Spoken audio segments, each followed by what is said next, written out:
విద్యతోనే అభివృద్ధి సాధ్యమని, చదువుకుంటేనే పేదరికం రూపుమాపవచ్చని మాజీ రాజ్యసభ సభ్యులు బడుగుల లింగయ్య యాదవ్, శ్రీకృష్ణ యాదవ సేవా ట్రస్ట్ చైర్మన్ డాక్టర్ రామ్మూర్తి యాదవ్లు అన్నారు.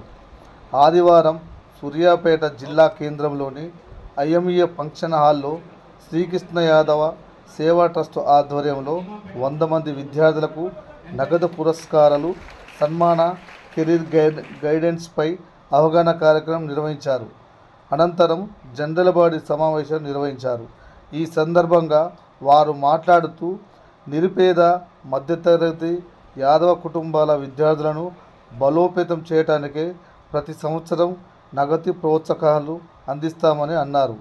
పేదరికం సాకు చూపుతూ చదువును ఆపవద్దని హితవు పలికారు. యాదవులు ఆర్థికంగా, సామాజికంగా, రాజకీయంగా అన్ని రంగాలలో ఉన్నత స్థాయికి ఎదగాలని కోరారు. ఏ ప్రభుత్వంలోనైనా ప్రభుత్వ సంక్షేమ పథకాలు సద్వినియోగం చేసుకోవాలని సూచించారు. యాదవ విద్యార్థుల జీవితాల్లో వెలుగులు నింపడం కోసమే శ్రీకృష్ణ యాదవ ట్రస్ట్ లక్ష్యంగా పనిచేస్తుందన్నారు. భవిష్యత్ తరాలకు విద్యార్థులు ఆదర్శంగా నిలవాలన్నారు.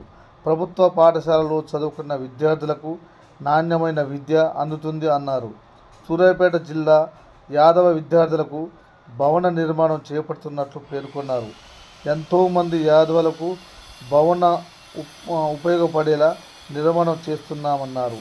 ఈ కార్యక్రమంలో ఎన్డీసీఎం మాజీ చైర్మన్ కొట్టెజన యాదవ్, రేఖ సత్యం యాదవ్, మర్యాద సైదులు యాదవ్, పూలబైన నరసయ్య యాదవ్, కొజ్జ ఈరయ్య యాదవ్, జటంగి వెంకటేశ్వర్లు యాదవ్, గొట్టేటి సైదులు యాదవ్, చలపతిరావు, రాము యాదవ్, కొర్రె సుధాకర్ యాదవ్, సుంకరబోయిన వెంకన్న యాదవ్, భిక్షం యాదవ్,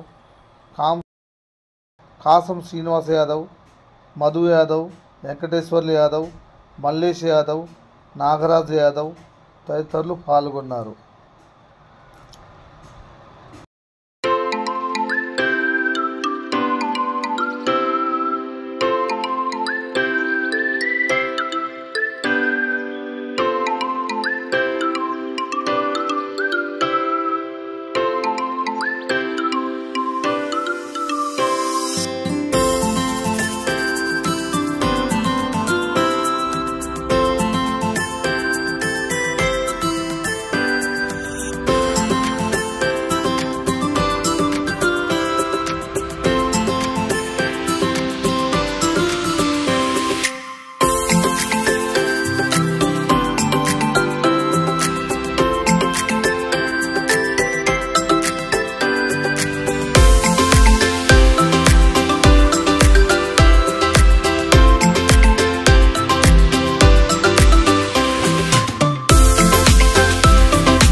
ఎనుగుల వర్ష 9.7 తిరుమలగిరి గ్రామం ఎనుగుల వర్ష నెక్స్ట్ రెడీగా ఉంటుంది.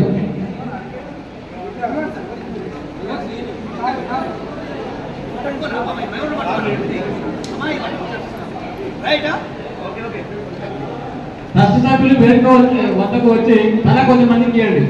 ఒక 9 జీపీఏ వచ్చింది తిరుమలగిరి గ్రామం గుండెపల్లి శివ 9.2 వచ్చింది. ఈయన కూడా తిరుమలగిరి గ్రామానికి చెందినటువంటిది. పులిగిల్ల ప్రణాళిక